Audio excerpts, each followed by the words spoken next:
안녕하세요. 사연동행입니다. 세상을 살다 보면 그 누구에게도 꺼내지 못한 이야기가 한둘쯤은 있죠. 이곳은 그런 마음들을 조용히 들어주는 작은 공간입니다. 구독은 공짜지만 그 마음은 참 귀하고 고맙습니다.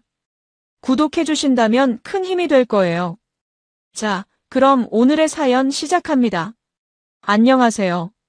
저는 올해 46살이 된 성민이라고 합니다. 부산에서 전자부품 가게를 운영하고 있고 아내 민정이와 결혼한 지 벌써 18년이 되었습니다. 민정이는 지역 이벤트 기획사에서 일하고 있고 우리 부부는 그동안 크고 작은 일들을 겪으면서도 서로를 믿고 의지하며 살아왔다고 생각했습니다. 그런데 지난 말복날 제 인생이 완전히 뒤바뀌는 일이 일어났습니다. 그날은 정말 평범한 하루로 시작되었어요. 아침에 가게 문을 열면서 민정이에게 전화를 걸었죠. 여보, 오늘 말복이잖아. 저녁에 삼계탕 먹으러 가자. 그런데 민정이의 대답이 좀 이상했습니다. 아, 미안해. 오늘 행사 준비 때문에 늦을 것 같아. 다음에 먹자. 평소 같았으면 그래. 그럼 어쩔 수 없지라고 넘어갔을 텐데 그날따라 왠지 서운했습니다. 말복날인데 부부가 함께 보양식도 못 먹는다니 좀 아쉬웠거든요. 하지만 민정이가 일이 바쁘다는데 뭐라고 할 수 없었죠. 그렇게 하루 종일 가게에서 부품 정리하고 손님들 상대하면서 보냈습니다. 저녁 6시쯤 되니까 가게 일도 거의 마무리되고 문득 민정이 생각이 났어요. 그래도 오늘은 말복인데 혼자 집에서 라면 끓여 먹기엔 너무 허전했습니다. 그래서 민정이에게 다시 전화를 걸었죠. 여보, 일 많이 힘들었지? 그래도 오늘은 말복이니까 간단히라도 같이 먹자. 우리 집 근처에 그 유명한 삼계탕집 있잖아. 민정이는 처음엔 정말 피곤하다며 거절했어요. 성민아, 정말 죽겠어. 오늘 하루 종일 뛰어다녔는데 이제 집에 가서 쉬고 싶어. 하지만 제가 계속 설득했죠.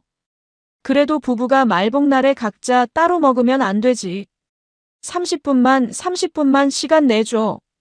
우리 결혼하고 말복날 함께 안 보낸 적이 언제 있었어? 그렇게 몇 번 오가다 보니까 민정이가 마지못해 동의했습니다. 알겠어. 그럼 집 앞에서 만나자. 전화를 끊고 나니까 기분이 좀 나아졌어요. 역시 부부는 이런 날엔 함께 보내야 한다는 생각이 들었거든요. 가게 문을 닫고 집으로 향하면서 오늘 저녁 메뉴를 생각해봤습니다. 우리 동네에서 제일 유명한 삼계탕 집은 할머니 손맛 삼계탕이었어요. 거기 사장님이 정말 친절하시고 삼계탕도 국물이 진짜 깊고 맛있거든요. 평소에 민정이도 그 집 삼계탕을 좋아했으니까 오늘도 분명히 좋아할 거라고 생각했죠. 집 앞에서 민정이를 기다리고 있으니까 10분 정도 지나서 나타났어요. 그런데 뭔가 표정이 평소보다 어둡더라고요. 많이 피곤해? 하고 물어보니까 좀 그래. 빨리 먹고 들어가자라고 하면서 성급하게 걸음을 재촉했습니다. 저는 그냥 일 때문에 스트레스 받는구나 하고 생각했어요. 삼계탕집까지는 집에서 걸어서 10분 정도 거리였습니다. 가면서 오늘 무슨 행사 준비했어? 많이 힘들었지? 라고 물어봤는데 민정이가 그냥 지역 축제 준비. 별거 아니야 라고 대충 대답하더라고요. 평소 같으면 행사 이야기를 자세히 해주곤 했는데 그날은 유독 말이 없었어요. 식당 앞에 도착했을 때였습니다. 민정이의 얼굴이 순간 굳어지는 게 보였어요. 마치 뭔가 충격적인 걸 본 사람처럼 얼굴이 하얗게 질리더라고요. 왜 그래? 어디 아파? 하고 물어봤는데 아무것도 아니야. 그냥 피곤해서 그래라고 대답했습니다. 그때는 정말로 피로 때문인 줄 알았어요. 식당 문을 열고 들어가면서 여기 자리 있나요? 하고 물어봤더니 사장님이 반갑게 맞아주셨어요. 어서 오세요. 말복날이라 손님이 많았는데 마침 자리가 하나 났네요. 우리는 구석진 테이블에 앉았는데 민정이가 메뉴판도 안 보고 그냥 알아서 시켜줘라고 하더라고요. 평소에 메뉴 고르는 걸 좋아하던 민정이었는데 그날따라 정말 이상했어요. 사장님이 주문을 받으러 오셨을 때 일이 벌어졌습니다. 삼계탕 2그릇이오라고 주문하고 있는데 사장님이 갑자기 민정이를 보더니 환하게 웃으시면서 말씀하시는 거예요. 아, 손님. 오늘 점심에도 오셨죠? 또 오셨네요. 정말 감사해요. 우리 가게를 그렇게 좋아해 주시다니. 그 순간 식당 안 공기가 완전히 얼어붙었습니다. 민정이의 얼굴이 새하얗게 질리면서 입술이 파르르 떨리는 게 보였어요. 저는 처음엔 뭔 소리인지 이해가 안 갔습니다. 점심에 여기 왔었어? 라고 민정이에게 물어봤는데 민정이가 입을 벌렸다 닫았다 하면서 말이 안 나오더라고요. 거래처 사람이랑 식사했어. 그냥 업무상 만남이었어라고 민정이가 급하게 변명했지만 뭔가 이상했습니다. 평소 같으면 아, 맞다. 점심에 김 대표랑 여기서 먹었지. 삼계탕이 맛있다고 해서 데려왔어라고 자연스럽게 얘기했을 텐데 왜 그렇게 당황하는지 이해가 안 됐어요. 더 이상한 건 사장님의 다음 말이었습니다. 아, 오늘은 남편분이랑 오셨나 보네요.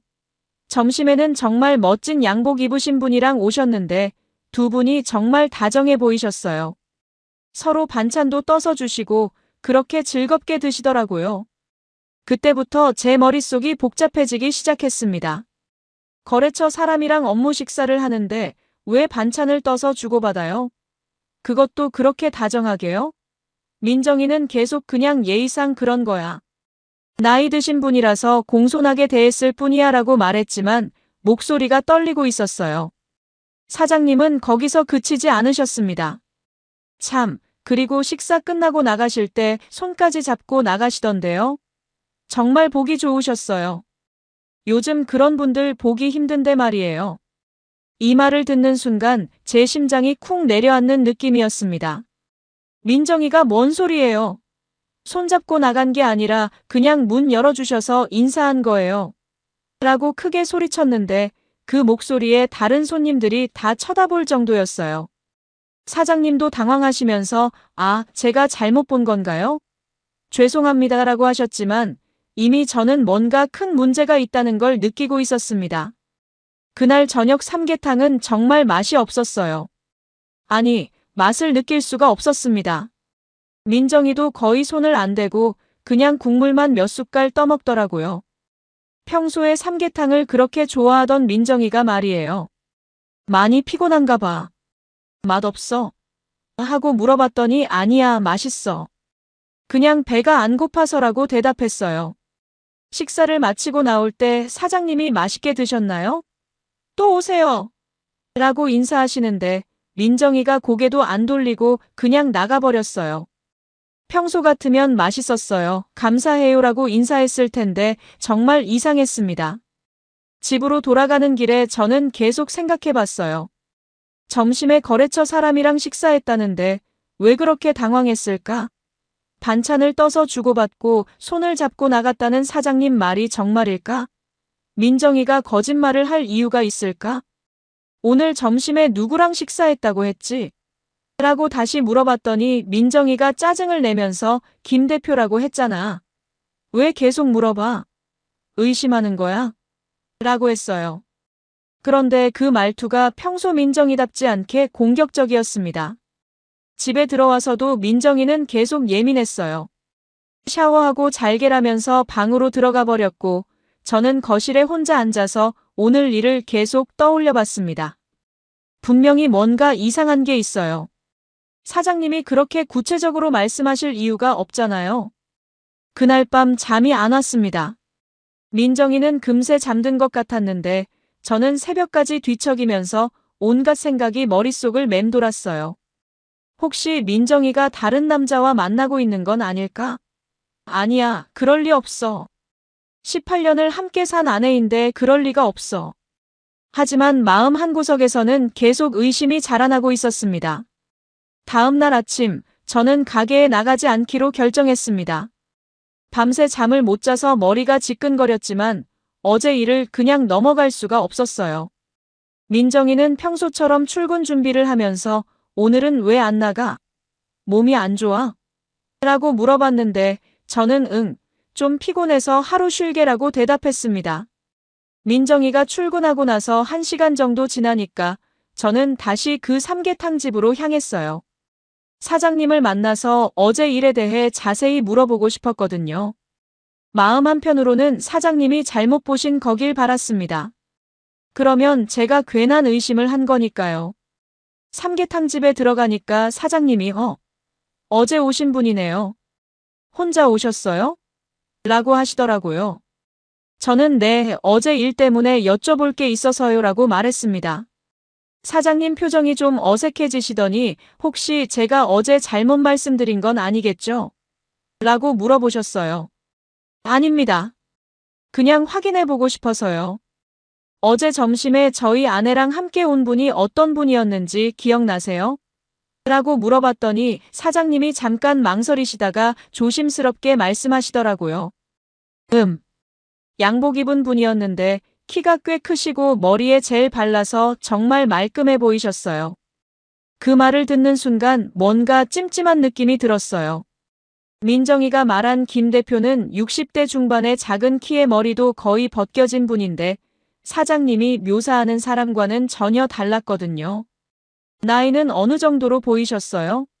라고 다시 물어봤더니 글쎄요, 40대 초반?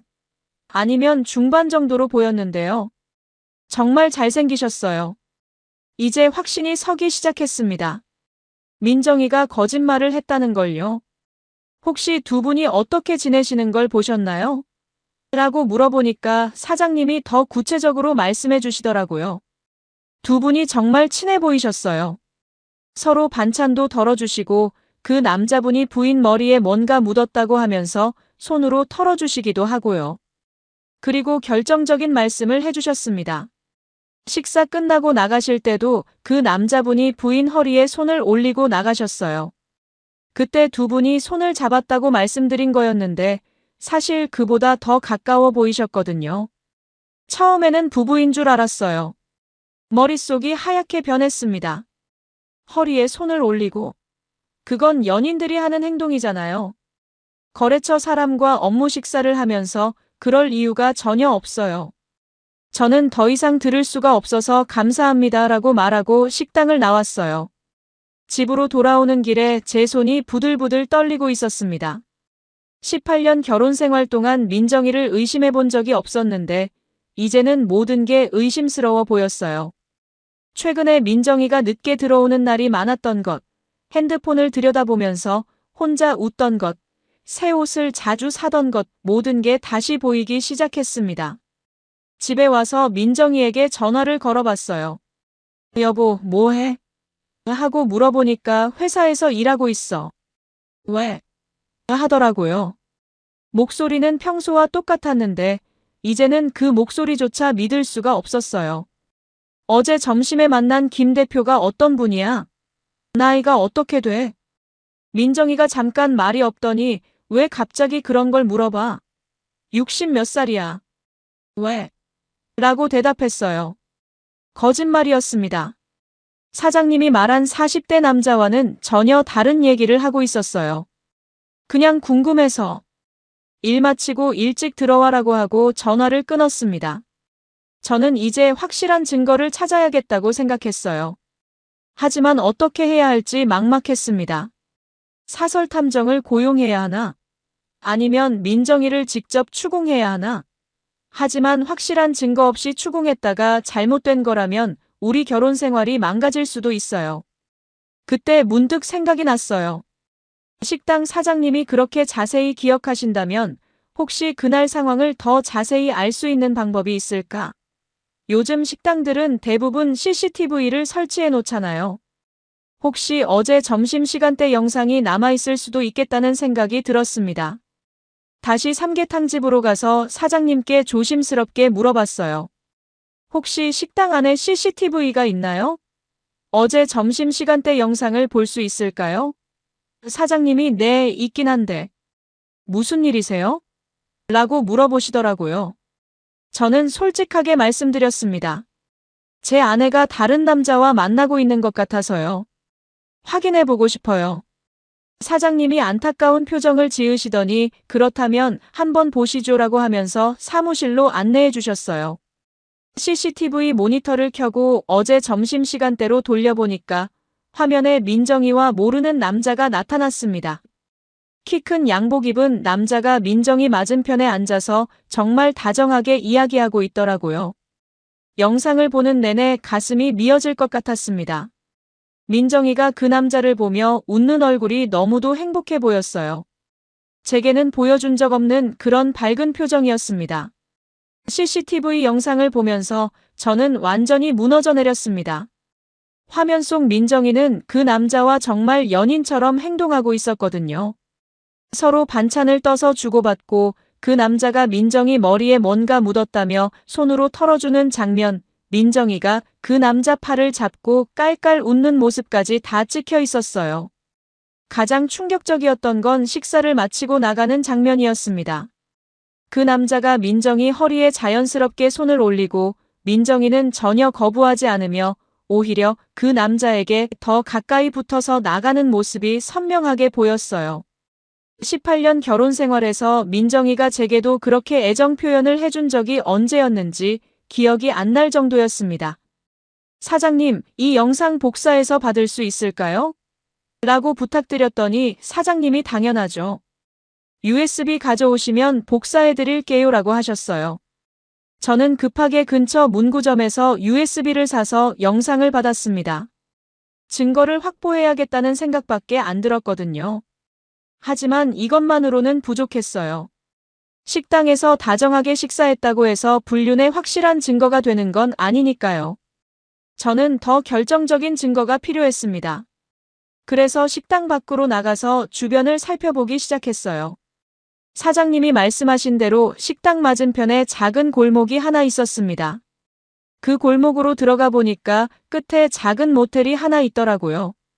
5호 모텔이라는 간판이 걸려 있었는데 순간 머릿속이 하얗게 변했습니다. 설마 민정이가 그 남자와 함께 저기까지 갔을까? 모텔 앞에 서서 생각해 보니까 만약 정말 불륜 관계라면 식사 후에 갈 만한 곳이 모텔밖에 없을 것 같았어요. 이 동네에는 다른 건물들이 거의 없었거든요. 저는 용기를 내서 모텔 사장님을 찾아갔습니다. 사장님, 혹시 어제 점심시간에 젊은 남녀가 여기 왔었나요? 라고 물어봤더니 모텔 사장님이 어제요? 점심에는 손님이 별로 없었는데 라고 하시면서 생각해 보시더라고요. 아, 맞다. 한 2시경에 키 큰 남자분이랑 여자분이 오셨네요. 2시간 정도 계시다 가셨어요. 그 말을 듣는 순간 정말 현기증이 났어요. 2시간이요? 점심 식사 후에 2시간 동안 모텔에 있었다는 얘기잖아요. 이제 더 이상 의심할 여지가 없었습니다. 혹시 그 여자분이 어떻게 생겼는지 기억나세요? 글쎄요, 키가 그리 크지 않고 머리가 어깨까지 오는 분이었는데. 왜 그러세요? 그 묘사는 완전히 민정이와 일치했어요. 저는 그냥 궁금해서요라고 대답하고 모텔을 나왔습니다. 이제 정말 확실해졌어요. 민정이가 다른 남자와 불륜을 저지르고 있다는 게요. 그것도 말복날 점심시간에 제가 저녁에 함께 삼계탕 먹자고 졸라댈 때까지 그 남자와 모텔에서 시간을 보내고 있었다는 거예요. 얼마나 배신감이 들었는지 모릅니다. 집으로 돌아와서 소파에 주저앉으니까 눈물이 났어요. 18년 동안 민정이만 바라보고 살았는데 민정이는 언제부터 다른 남자를 만나고 있었던 걸까요? 제가 뭘 잘못했길래 이런 일이 생긴 걸까요? 하지만 슬픔보다는 분노가 더 컸어요. 거짓말을 하면서까지 저를 속이고 그 남자와 모텔까지 가면서 바람을 피우다니요. 그리고 저녁에는 아무 일 없었던 것처럼 제 앞에 앉아서 삼계탕을 먹었다는 게 정말 치가 떨렸습니다. 저는 더 확실한 증거를 확보하기로 결심했어요. 모텔 주변에도 CCTV가 있을 텐데 어제 민정이와 그 남자가 들어가고 나오는 모습이 찍혔을 수도 있잖아요. 그런 영상까지 확보할 수 있다면 변명의 여지가 전혀 없는 결정적 증거가 될 거예요. 다시 모텔로 가서 주변을 살펴보니까 모텔 입구 쪽과 주차장에 CCTV가 설치되어 있더라고요. 저는 모텔 사장님께 다시 찾아가서 상황을 솔직하게 말씀드렸습니다. 사장님, 제 아내가 바람을 피우고 있는 것 같아요. 어제 점심에 온 여자가 제 아내예요. 혹시 CCTV 영상을 볼 수 있을까요? 모텔 사장님도 기혼자셨는지 제 상황을 이해해 주시더라고요. 그런 일이 있으셨군요. 안 됐네요. 잠깐만 기다리세요. 그리고는 사무실로 안내해 주시면서 어제 점심시간대 CCTV 영상을 보여주셨어요. 화면에 나타난 건 정말 충격적인 장면이었습니다. 민정이가 그 남자와 손을 잡고 모텔로 들어가는 모습, 그리고 2시간 뒤에 정말 만족스러운 표정으로 나오는 모습까지 모든 게 선명하게 찍혀 있었어요. 특히 나올 때 민정이 얼굴에는 제가 본 적 없는 그런 행복한 미소가 떠 있었습니다. CCTV 영상을 보고 나니까 정말 세상이 무너지는 느낌이었어요. 민정이가 그 남자와 함께 모텔에 들어갈 때는 약간 긴장한 듯한 표정이었는데 나올 때는 완전히 다른 사람처럼 보였거든요. 머리도 다시 정리하고 옷도 다시 입은 티가 확연했어요. 그리고 그 남자는 민정이 허리를 감싸고 주차장까지 함께 걸어가더라고요. 사장님, 이 영상도 복사해서 받을 수 있을까요? 라고 부탁드렸더니 모텔 사장님이 물론이죠. 그런데 정말 안 됐네요. 이런 일은 당하는 사람이 제일 힘들어요라고 위로해 주시더라고요.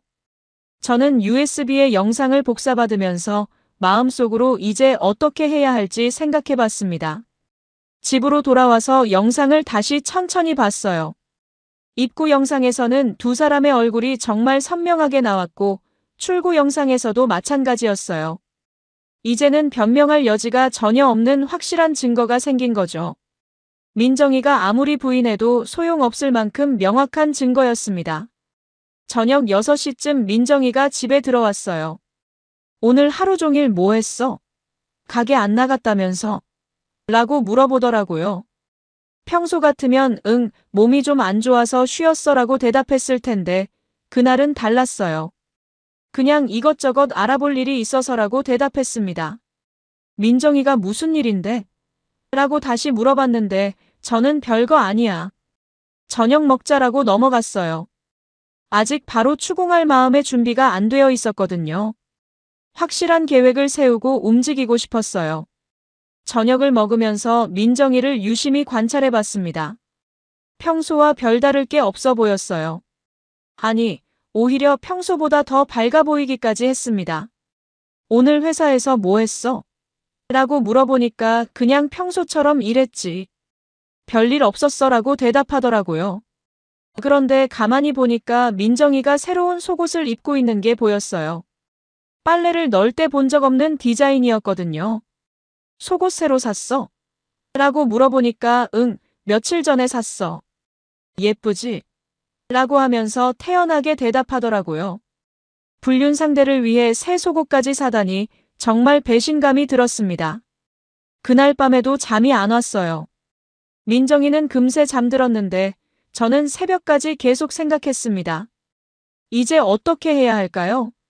바로 따져 묻고 이혼을 요구해야 할까요? 아니면 더 지켜본 후에 결정해야 할까요? 다음 날 아침 저는 법무법인에 전화를 걸었어요. 이런 상황에서 어떻게 대처해야 하는지 전문가의 조언을 듣고 싶었거든요. 변호사님과 상담 약속을 잡고 점심시간에 찾아갔습니다. 이런 경우에는 어떻게 하는 게 좋을까요? 라고 물어보니까 변호사님이 일단 확보하신 증거가 아주 좋습니다. 식당 CCTV와 모텔 출입 영상이면 불륜을 입증하기에 충분해요. 하지만 더 확실하게 하려면 상간남이 누구인지도 파악해야 합니다라고 조언해 주시더라고요. 상간남까지 찾아야 하나요? 라고 물어보니까 위자료 청구할 때 상간남도 함께 고소할 수 있거든요. 그러면 배상금도 더 많이 받을 수 있고 상대방에게도 더 큰 타격을 줄 수 있어요 라고 설명해 주셨습니다. 집으로 돌아와서 생각해 보니까 그 남자가 누구인지 알아내는 것도 중요할 것 같았어요. 민정이 회사 사람일 수도 있고 아니면 완전히 다른 곳에서 만난 사람일 수도 있잖아요. 저는 민정이 핸드폰을 확인해 보기로 결심했습니다. 그날 저녁 민정이가 샤워하러 들어갔을 때 저는 조용히 민정이 핸드폰을 봤어요. 다행히 잠금이 걸려 있지 않았습니다. 문자 메시지를 확인해 보니까 준호라는 이름으로 저장된 사람과 정말 많은 메시지를 주고받고 있더라고요. 메시지 내용을 보는 순간 정말 기가 막혔어요. 어제 정말 좋았어. 다음에는 더 좋은 곳에서 만나자. 남편한테 들키지 않게 조심해 같은 내용들이 가득했거든요. 그리고 사진도 몇 장 있었는데 그 준호라는 남자가 모텔 CCTV에서 본 바로 그 사람이었어요. 더 충격적인 건 메시지 날짜였어요. 벌써 3달 전부터 주고받기 시작했더라고요. 그동안 민정이가 늦게 들어온다고 하면서 회식이나 야근이라고 했던 날들이 사실은 이 남자와 만나러 간 거였다는 걸 알 수 있었습니다. 샤워 소리가 멈추는 걸 듣고 급하게 핸드폰을 원래 자리에 놓았어요. 민정이가 나와서 뭐 해? 라고 물어보길래 TV 보고 있어라고 대답했습니다. 마음속으로는 분노가 치밀어 올랐지만 겉으로는 태연한 척했어요. 이제 모든 퍼즐이 맞춰졌습니다. 민정이가 3달 전부터 준호라는 남자와 불륜을 저지르고 있었고 어제는 말복날에 모텔에서 만난 거였어요. 그리고 저녁에는 아무 일 없었던 것처럼 저와 삼계탕을 먹으러 갔던 거죠. 그날 밤부터 저는 본격적인 계획을 세우기 시작했습니다. 단순히 민정이를 추궁하고 이혼하는 것보다는 확실하게 응징하고 싶었거든요. 3달 동안이나 저를 속이고 바람을 피웠는데 그냥 넘어갈 수는 없었어요. 다음 날 아침 민정이가 출근하고 나서 저는 다시 변호사 사무실로 갔습니다. 상간남 신원까지 파악했습니다. 이제 어떻게 진행하면 될까요? 라고 물어보니까 변호사님이 아주 좋습니다. 이제 소송 준비를 본격적으로 시작할 수 있겠네요 라고 하시더라고요. 위자료는 얼마나 받을 수 있을까요? 하고 물어보니까 증거가 이렇게 확실하면 부인과 상간남 합쳐서 최소 3천만 원에서 5천만 원 정도는 받을 수 있을 겁니다. 그리고 재산 분할도 유리하게 받을 수 있어요 라고 설명해 주셨어요. 하지만 저는 돈보다는 다른 게 더 중요했습니다. 민정이와 그 남자가 정말 후회하게 만들고 싶어요. 단순히 돈만 받는 게 아니라요. 변호사님이 그럼 소송 과정에서 모든 증거를 공개하고 상간남 직장에도 통보할 수 있습니다. 그러면 사회적으로도 큰 타격을 받을 거예요 라고 조언해 주시더라고요. 준호라는 남자에 대해서도 더 자세히 알아봤어요. 민정이 핸드폰에서 본 정보로는 같은 이벤트 기획사에서 일하는 후배였더라고요. 나이는 35살 정도로 보였고 기혼자였습니다. 민정이보다 8살이나 어린 기혼 남자와 바람을 피웠다니 정말 어이가 없었어요. 저는 준호의 신상 정보를 더 파악하기 위해 민정이 회사 앞에서 기다려봤습니다. 퇴근 시간에 맞춰서 가니까 민정이와 함께 나오는 준호를 볼 수 있었어요. 키가 크고 잘생긴 편이긴 했지만 제가 보기에는 그저 그런 남자였습니다. 두 사람이 회사에서 나와서 어디로 가는지 몰래 따라가 봤어요. 근처 카페로 들어가더니 정말 연인처럼 다정하게 앉아서 이야기하고 있었습니다. 준호가 민정이 손을 잡고 민정이는 그 남자 팔에 기대고 있더라고요. 보는 제가 다 민망할 정도였어요. 1시간 정도 지나서 두 사람이 카페를 나왔는데 이번에는 다른 곳으로 향했어요. 또 그 모텔이었습니다. 이번에도 손을 잡고 들어가는 모습을 멀리서 지켜봤는데 정말 화가 머리끝까지 올랐어요. 집에서는 피곤하다며 일찍 자자고 하던 민정이가 이 남자와는 이렇게 자주 만나고 있었던 거예요. 집으로 돌아와서 저는 더 확실한 증거를 수집하기로 했습니다.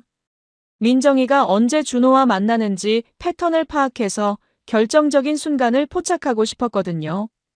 다음 며칠 동안 민정이 일정을 유심히 관찰해봤어요.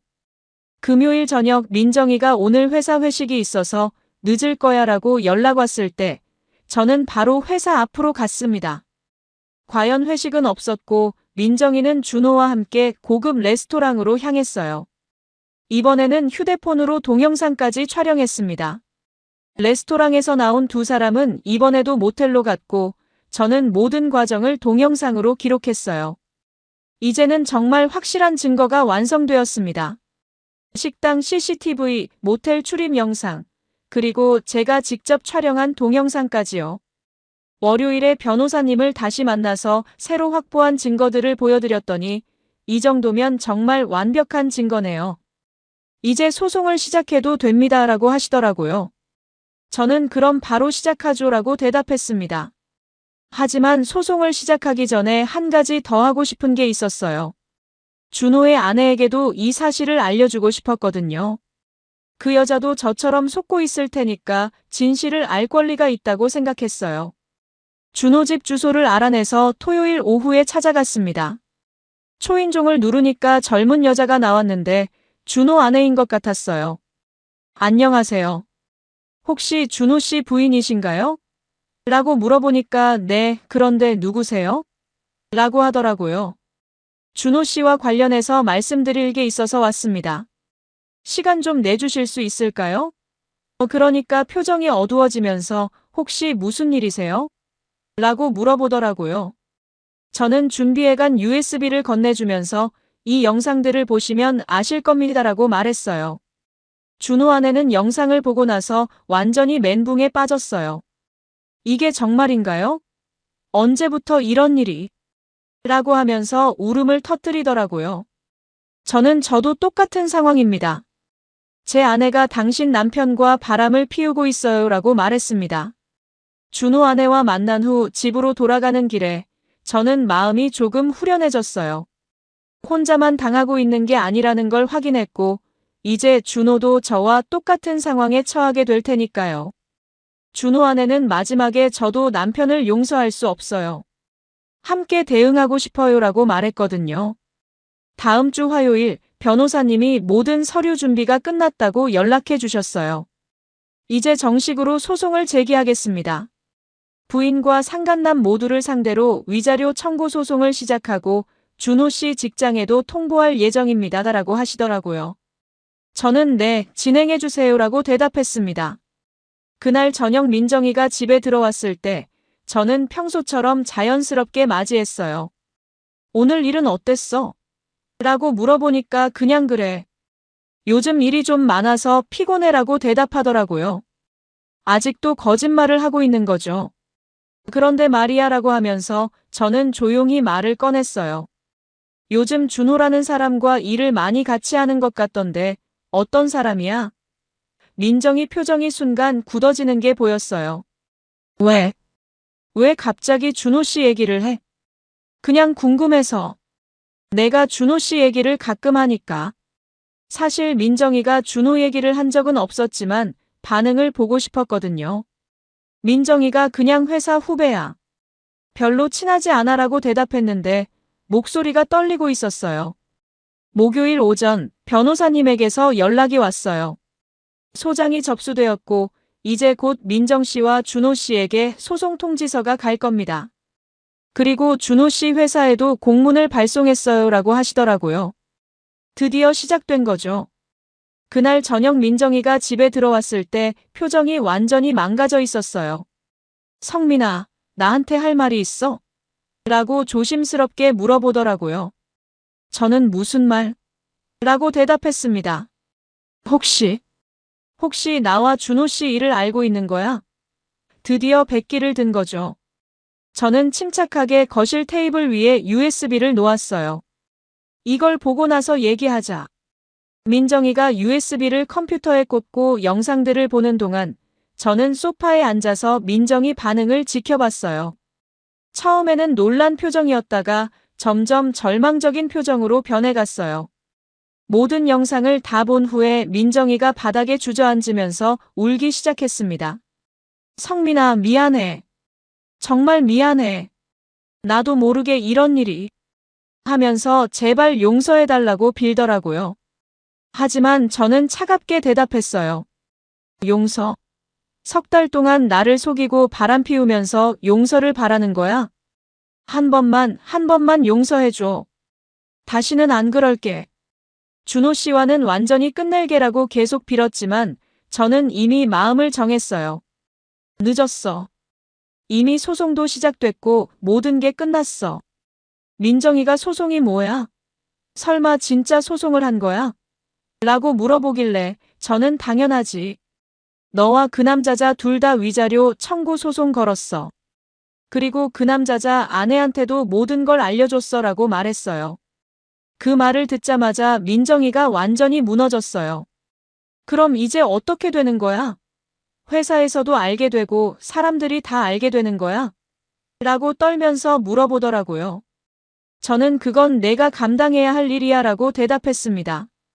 그날 밤 민정이는 계속 빌었지만 저는 절대 마음을 바꾸지 않았어요. 18년 결혼 생활을 한순간에 망가뜨린 사람에게 더 이상 줄 자비는 없었거든요. 내일부터 그 남자 집이라도 가서 살아. 내 집에서는 더 이상 얼굴 보기 싫어.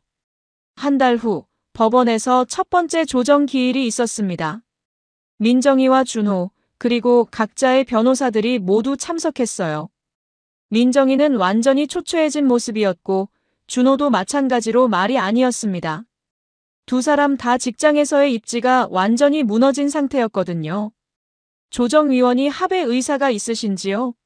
라고 물어보니까 준호 측 변호사가 위자료를 지급할 의사는 있지만 금액 조정을 원합니다 라고 말했어요. 하지만 저는 단호하게 거절했습니다. 합의할 생각 없습니다. 끝까지 가겠습니다. 민정이가 성민아, 제발 한 번만 생각해봐. 우리 18년을 그냥 이렇게 끝낼 거야? 라고 울면서 말했지만 저는 그 18년을 내가 배신한 거잖아 라고 차갑게 대답했어요. 조정은 결렬되었고 본격적인 재판이 시작되었습니다. 두 번째 재판에서 결정적인 순간이 왔어요. 판사가 제출된 모든 증거를 검토한 후 이 정도 증거면 불륜 사실이 명확하게 입증됩니다 라고 말씀하시더군요. 식당 CCTV, 모텔 출입 영상, 문자 메시지, 제가 직접 촬영한 동영상까지 모든 증거가 완벽했거든요. 재판부는 민정이에게 2천만 원, 준호에게 3천만 원의 위자료 지급을 명령했습니다. 총 5천만 원이었어요. 그리고 재산 분할에서도 제가 유리한 판결을 받았습니다. 집과 가게 모두 제가 갖게 되었고 민정이는 정말 맨손으로 나가야 하는 상황이 되었어요. 판결 후 민정이가 성민아, 정말 이렇게 끝내는 거야? 나한테는 갈 곳도 없어라고 울부짖었지만 저는 그건 내 문제야. 준호한테라도 가든지라고 말했습니다. 하지만 준호도 부인과 이혼하면서 자신도 어려운 상황이었거든요. 그로부터 한 달 후 저는 받은 위자료로 가게를 완전히 리모델링했어요. 최신 설비로 교체하고 매장도 넓혔습니다. 그리고 새로운 거래처들과 계약을 맺어서 사업을 확장했어요. 민정이와의 결혼 생활에서는 얻지 못했던 새로운 활력을 찾은 기분이었습니다. 민정이는 회사에서 결국 사직했어요. 더 이상 견딜 수 없었던 거죠. 준호도 마찬가지로 다른 회사로 이직했지만 불륜 전력 때문에 어디서든 눈치를 봐야 하는 상황이 되었습니다. 두 사람의 관계도 서로를 원망하며 끝났다고 들었어요. 가장 만족스러웠던 건 동네 사람들의 반응이었어요. 처음에는 저를 동정하는 시선이 많았는데 시간이 지나면서 성민 씨가 정말 잘 대처했다. 그런 여자는 당연히 내쫓아야지라는 반응으로 바뀌었습니다. 오히려 저를 더 존경하는 분들이 늘어났어요. 삼계탕집 사장님도 정말 잘하셨어요. 그런 일을 당하고도 이렇게 당당하게 살아가시는 모습이 멋져요라고 말씀해 주시더군요. 그때 저는 마음속으로 생각했어요. 내가 말복날 2번 웃던 그날이 우리 끝이었다고요. 6개월 후 저는 완전히 새로운 삶을 살고 있었습니다. 가게 매출도 이전의 2배로 늘었고 마음의 평정도 되찾았어요. 민정이 없는 삶이 이렇게 편안할 줄 몰랐습니다. 더 이상 거짓말을 듣지 않아도 되고 의심하며 살지 않아도 되니까 얼마나 후련한지 몰라요. 민정이는 원룸에서 혼자 살면서 파트타임 일을 하고 있다고 들었어요. 예전의 화려한 생활과는 정반대의 삶을 살고 있는 거죠. 준호도 이혼 위자료와 제게 지급한 위자료 때문에 경제적으로 매우 어려워졌다고 합니다. 지난주에 우연히 민정이를 길에서 마주쳤는데 완전히 다른 사람이 되어 있더군요. 파리한 얼굴에 초췌한 모습으로 고개를 숙이고 지나가는 모습을 보니까 이게 바로 인과응보구나 싶었어요. 자업자득이죠. 지금 제 삶은 정말 만족스럽습니다. 18년 동안 저를 속이고 배신한 대가를 확실하게 치르게 했고, 저는 새로운 출발을 할 수 있게 되었어요. 가끔 외로울 때도 있지만 거짓된 관계보다는 혼자 사는 게 훨씬 낫다고 생각합니다. 이번 사연은 46살 성민 씨가 18년 결혼 생활 중 아내 민정의 불륜을 발견하고 완벽하게 복수한 이야기입니다. 말복날 삼계탕을 먹으러 간 식당에서 사장님의 한마디로 아내의 불륜이 발각되었고, 성민 씨는 체계적으로 증거를 수집해서 소송으로 완벽하게 승리했습니다. 민정과 상간남 준호는 사회적으로 매장당하고 경제적 타격까지 입었으며, 성민 씨는 위자료로 사업을 확장하며 새로운 삶을 시작했습니다. 여러분이라면 이런 상황에서 어떻게 하시겠습니까? 여러분, 오늘 사연 어떻게 들으셨나요? 지금 이 순간 무슨 생각이 드셨는지도 궁금합니다. 여러분의 소중한 생각을 댓글로 남겨주세요. 지금까지 사연동행이었습니다. 함께 해주신 모든 분들께 진심으로 마음 깊이 감사드립니다. 방송 끝나기 전에 혹시 아직 구독과 좋아요 안 누르셨다면 그 한 번의 클릭이 이 채널을 계속 이어가게 하는 큰 힘이 된답니다. 다음 사연에서 다시 인사드릴게요. 여러분 평안하세요. 안녕하세요. 사연동행입니다. 세상을 살다 보면 그 누구에게도 꺼내지 못한 이야기가 한둘쯤은 있죠. 이곳은 그런 마음들을 조용히 들어주는 작은 공간입니다. 구독은 공짜지만 그 마음은 참 귀하고 고맙습니다. 구독해주신다면 큰 힘이 될 거예요. 자, 그럼 오늘의 사연 시작합니다. 안녕하세요, 여러분. 저는 올해 49살 서기현이라고 합니다. 제약회사에서 영업팀장으로 일하고 있고요. 결혼한 지 이제 20년이 넘었습니다. 아내 지현이와는 대학 동기로 만나서 사랑해서 결혼했죠. 지현이는 현재 피부과에서 코디네이터로 일하고 있어요. 늘 단정하고 밝은 성격이라 저도 그런 모습이 좋았습니다. 평범한 중년 부부였죠. 아침에 일어나면 지연이가 커피를 타주고 저는 신문을 보면서 하루를 시작했어요.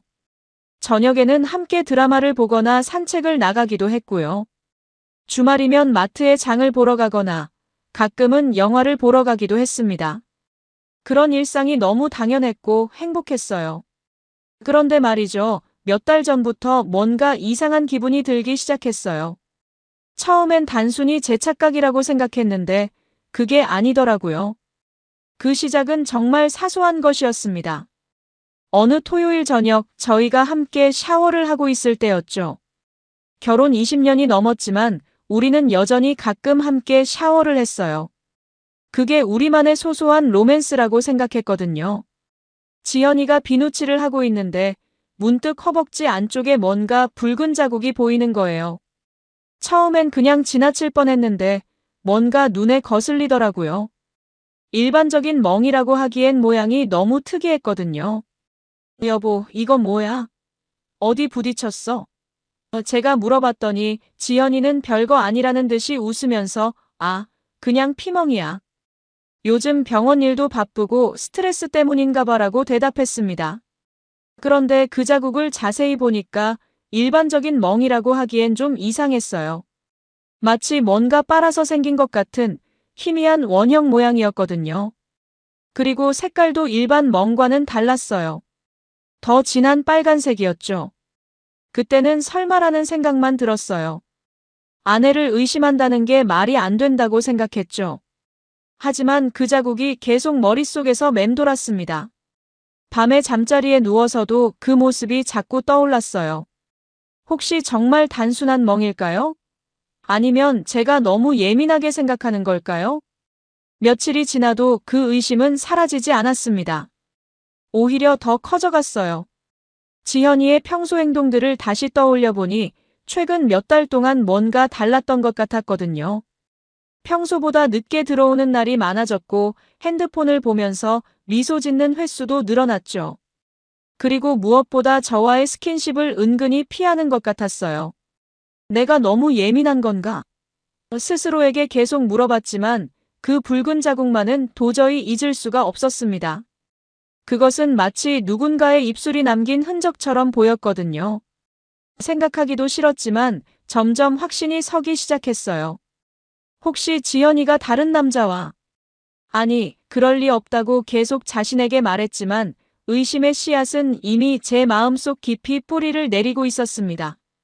그날 밤 저는 거의 잠을 이루지 못했어요. 지연이는 평소처럼 곤히 잠들어 있었지만 저는 천장만 바라보고 있었죠. 20년간 쌓아온 신뢰가 단 하나의 작은 자국 때문에 흔들리고 있었어요. 정말 미칠 것 같았습니다. 그 이후로 지연이의 행동을 더 자세히 관찰하게 됐어요.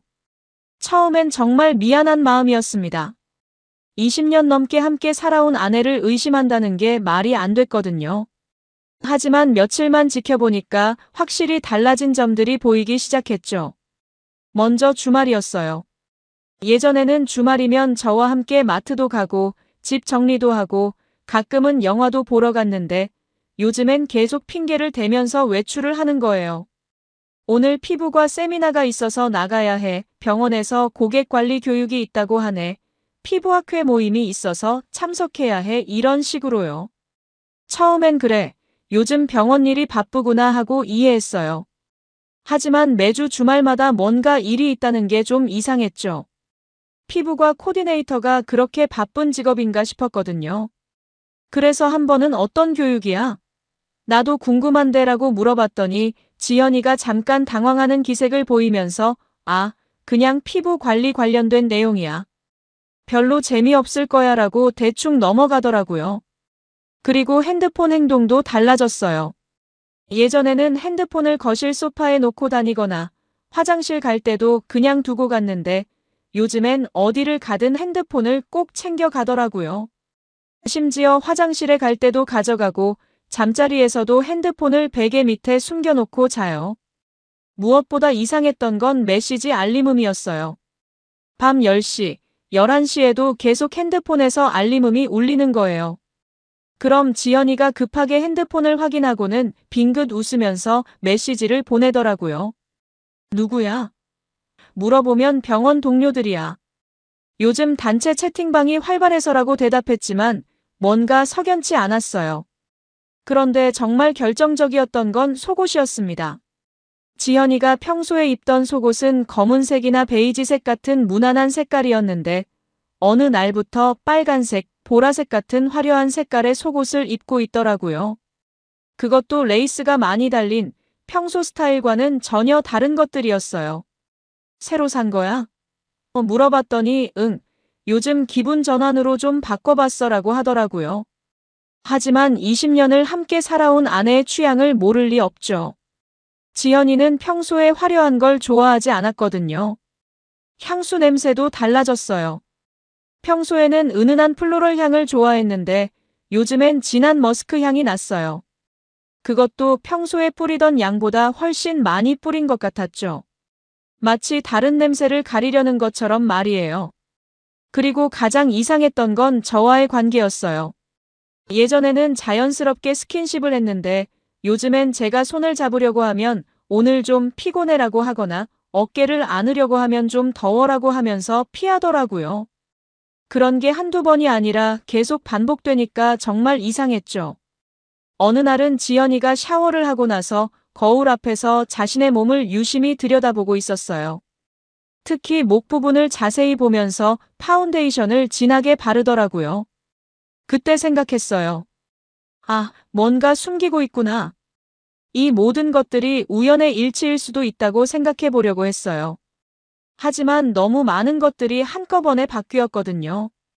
그리고 무엇보다 그 허벅지 안쪽에 붉은 자국이 계속 제 머릿속에서 맴돌았어요. 도저히 무시할 수 없었습니다. 의심이 커질수록 저는 더 괴로워졌어요. 혹시 제가 너무 예민한 건 아닐까 하는 생각도 들었지만 점점 확신이 서가고 있었거든요. 그래서 결국 제 절친한 친구인 민호에게 상담을 하게 됐습니다. 민호는 저와 대학 동기로 현재 변호사로 일하고 있어요. 그 친구에게 제 상황을 자세히 설명했더니 심각한 표정으로 듣더라고요. 기현아, 내 말을 들어보니까 정말 수상한데? 그냥 넘어갈 일이 아닌 것 같다라고 하면서 사설 탐정을 소개해주겠다고 했어요. 처음엔 거부했습니다. 탐정까지 쓸 필요가 있나? 그냥 직접 물어보면 되잖아 라고 했더니 민호가 말하더라고요. 만약 정말 불륜이라면 직접 물어봤을 때 시침이 떼고 오히려 너를 이상한 사람으로 만들 수도 있어. 확실한 증거가 있어야 대화가 가능하다고. 며칠을 고민하다가 결국 탐정을 만나기로 했어요. 민호가 소개해준 탐정은 박동혁이라는 사람이었는데 중년에 꽤 신중하고 꼼꼼해 보이는 사람이었어요. 사무실에서 만났는데 제 이야기를 들어보더니 이런 케이스가 요즘 정말 많다고 하더라고요. 보통 부인들이 바람을 피울 때 나타나는 패턴이 있어요. 갑자기 외모에 신경 쓰기 시작하고 핸드폰을 극도로 조심하게 되고 주말에 핑계를 대면서 외출하는 경우가 많죠.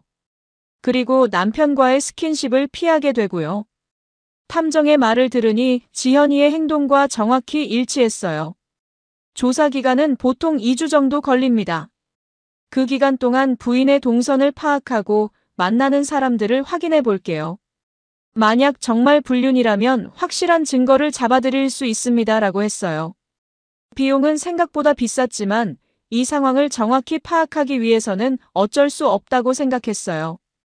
계약을 맺고 나서 집으로 돌아가는 길에 정말 복잡한 심정이었어요. 20년간 믿어왔던 아내를 조사한다는 게 말이 안 됐거든요. 혹시 제가 잘못 생각하고 있는 건 아닐까? 지연이가 정말 깨끗하다면 어떻게 해야 할까 하는 생각들이 계속 들었어요. 그런데 한편으로는 안도감도 들었어요.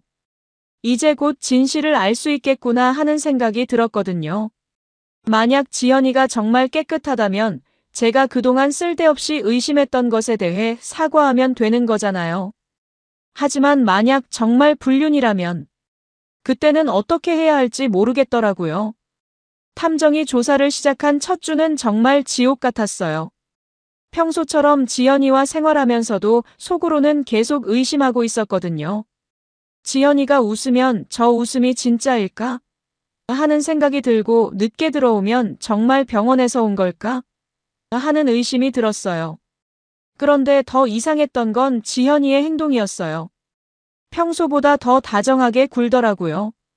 아침에 일어나면 커피도 더 정성스럽게 타주고 저녁에는 좋아하는 반찬도 많이 해주고 심지어 마사지까지 해주겠다고 하더라고요.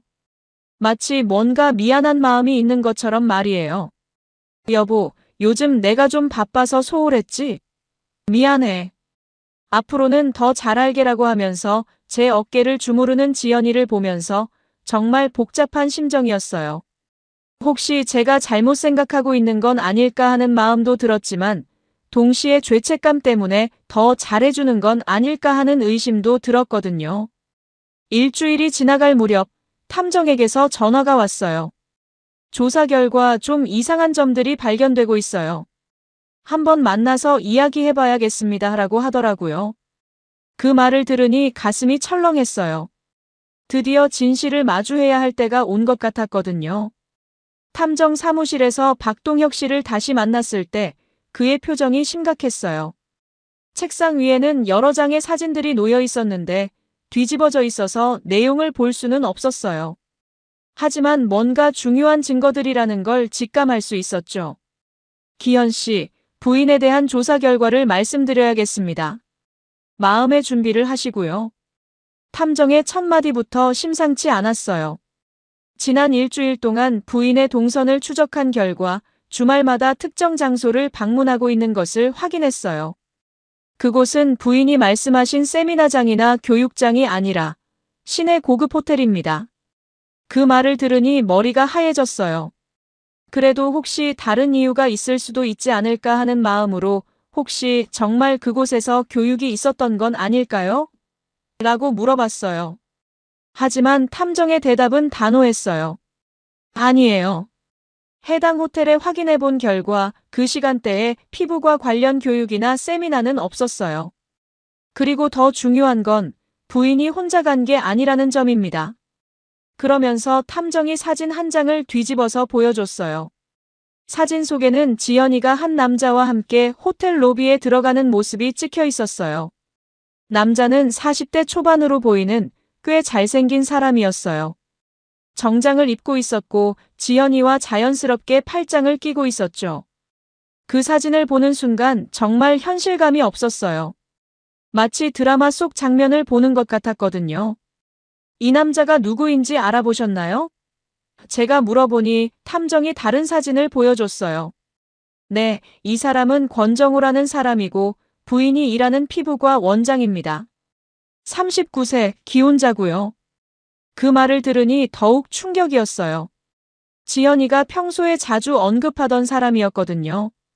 우리 원장님이 정말 친절하시다. 원장님이 직원들을 가족처럼 생각하신다고 항상 말했던 바로 그 사람이었어요. 그런데 그가 지연이와 불륜을 저지르고 있다니 정말 배신감이 엄청났어요. 더 결정적인 증거가 있습니다. 탐정이 또 다른 사진을 보여줬는데 이번엔 호텔에서 나오는 모습이었어요. 지연이가 권정우의 목덜미에 얼굴을 비비면서 키스를 하는 장면이 선명하게 찍혀 있었죠. 그리고 권정우도 지연이의 허리를 감쌌고요. 이 사진들은 지난 토요일에 찍은 것이고 그 전 주말에도 같은 호텔에서 만난 것을 확인했어요. 최소 한 달 이상 지속되고 있는 관계로 보입니다. 탐정의 말을 들으니 다리에 힘이 빠지더라고요. 그리고 이것도 보세요. 탐정이 핸드폰을 보여줬는데 지연이가 권정우와 찍은 셀카 사진들이 여러 장 있었어요. 레스토랑에서 찍은 것도 있고 호텔룸에서 찍은 것도 있었죠. 둘 다 너무 행복해 보였어요. 마치 연인 사이처럼 말이에요. 이런 증거들로 상간자 소송을 걸 수 있어요. 위자료도 받을 수 있고요. 그런데 소송을 하려면 더 확실한 증거가 필요해요. 호텔 체크인 기록이나 신용카드 사용 내역 같은 것들 말이에요. 탐정이 조언을 해줬지만 저는 그 순간 뭘 해야 할지 모르겠더라고요. 집으로 돌아가는 길에 정말 많은 생각이 들었어요. 20년간 함께 살아온 아내가 다른 남자와 바람을 피운다는 게 믿어지지 않았어요. 그것도 제가 모르는 사이에 한 달 이상이나 말이에요. 어떻게 그렇게 태연하게 집에서 생활할 수 있었는지, 어떻게 그렇게 자연스럽게 거짓말을 할 수 있었는지 이해가 안 됐어요. 그날 밤 집에 돌아가니 지연이가 평소처럼 웃으면서 맞아줬어요. 여보, 늦었네. 밥 먹었어?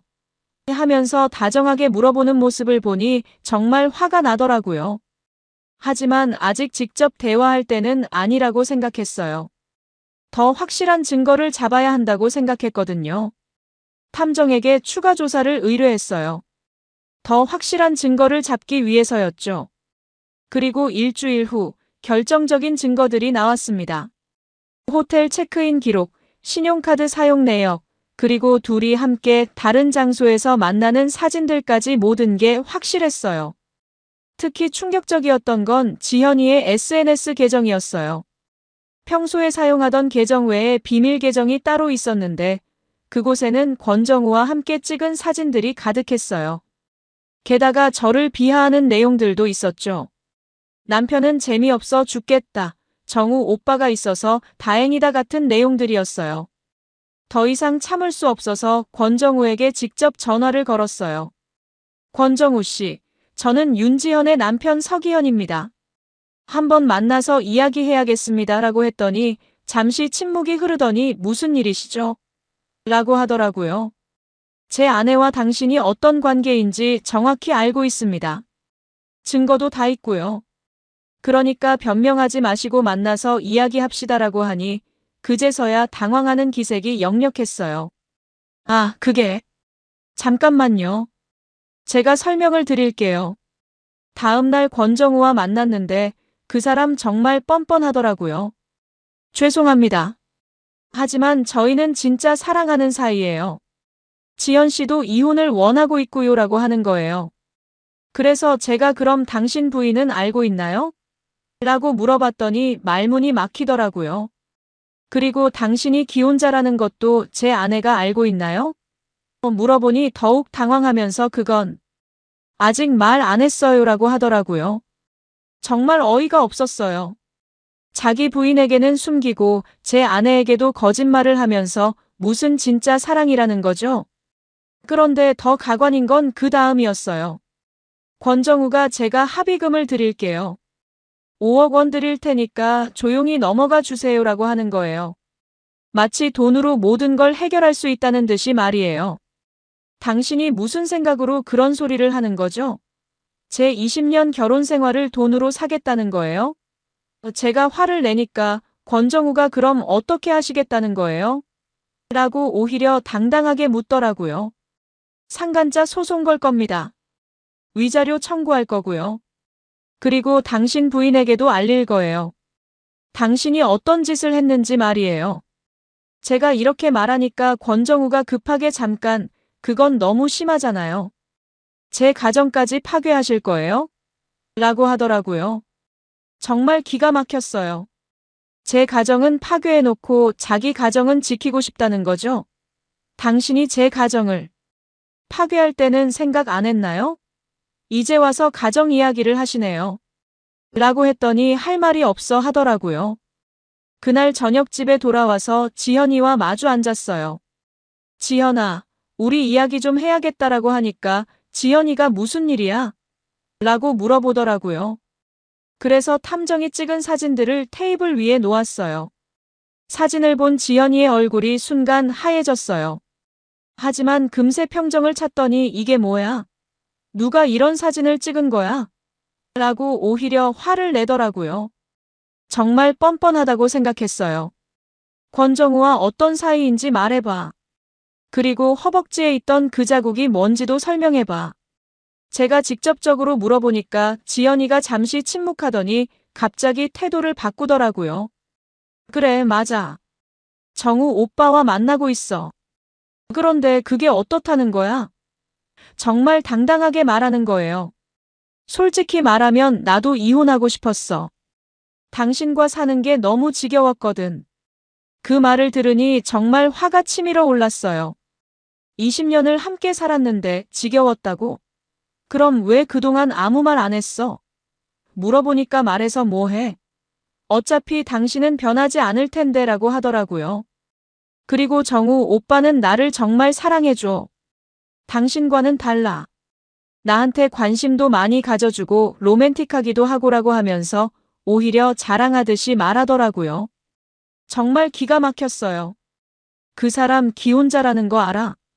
제가 물어보니까 잠깐 당황하는 기색을 보이더니 알고 있어.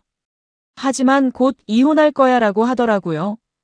그래서 그 사람이 그렇게 말했어? 라고 물어보니까 당연하지라고 당당하게 대답했어요.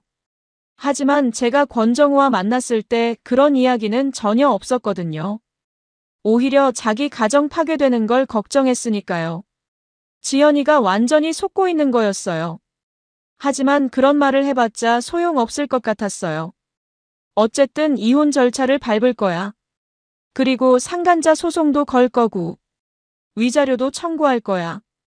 제가 이렇게 말하니까 지연이가 좋아. 나도 그게 좋겠어. 빨리 끝내자라고 하더라고요.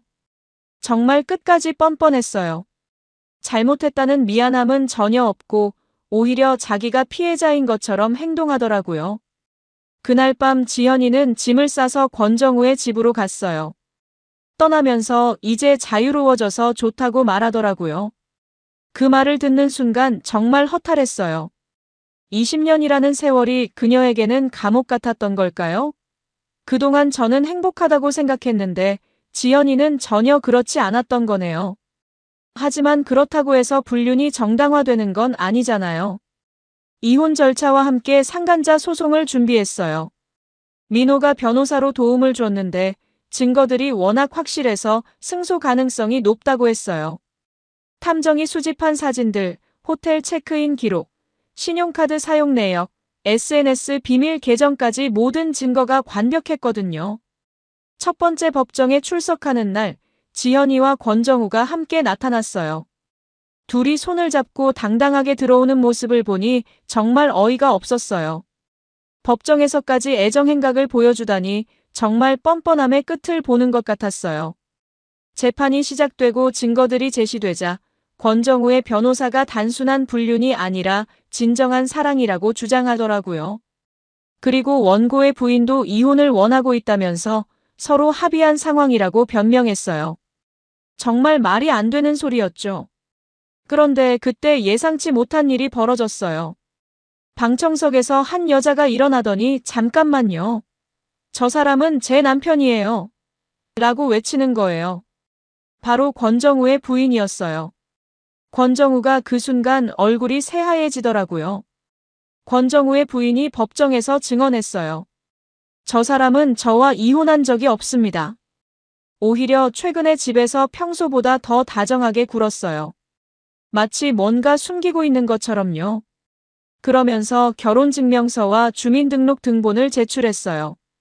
지연이가 그 순간 권정우를 바라보는 눈빛이 달라지더라고요. 배신감과 분노가 섞인 표정이었어요. 권정우에게 오빠 이게 무슨 소리야? 이혼한다고 했잖아 라고 따지는 모습이 안쓰러울 정도였어요. 권정우는 변명도 제대로 못하고 버벅거리기만 했어요. 그게 아직 절차가 라고 대충 얼버무리더라고요.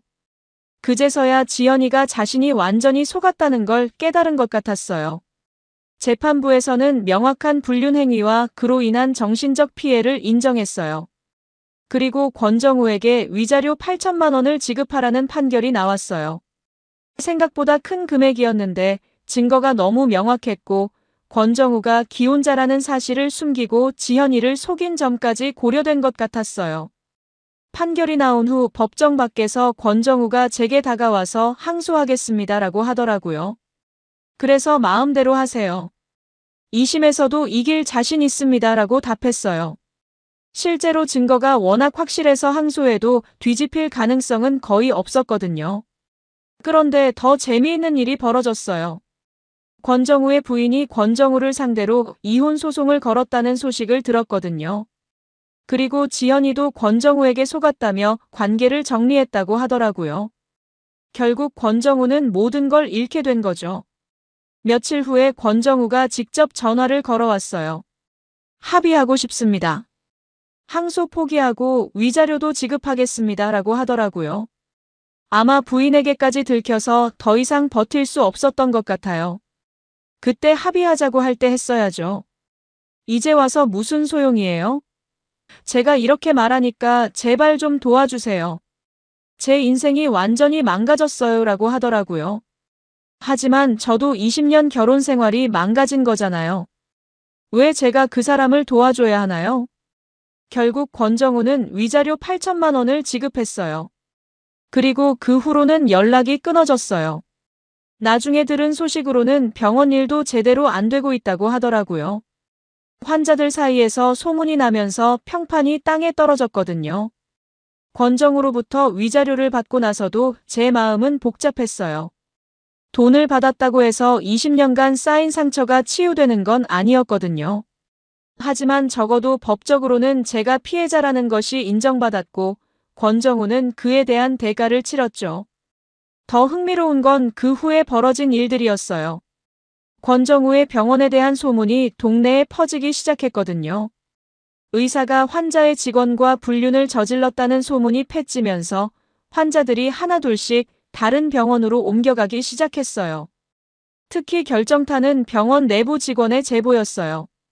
권정우가 지연이와의 관계를 위해 병원 운영비를 개인적으로 사용했다는 게 드러난 거예요. 호텔 비용, 선물 비용, 심지어 지연이의 명품 가방까지 병원 카드로 결제했다는 것이 밝혀졌죠. 이 일로 의료법 위반 조사까지 들어갔어요. 병원 운영비 유용, 직원과의 부적절한 관계 등이 문제가 된 거죠. 결국 권정우는 의사 면허 정지 6개월 처분을 받았어요. 6개월 동안 진료를 할 수 없게 된 거죠.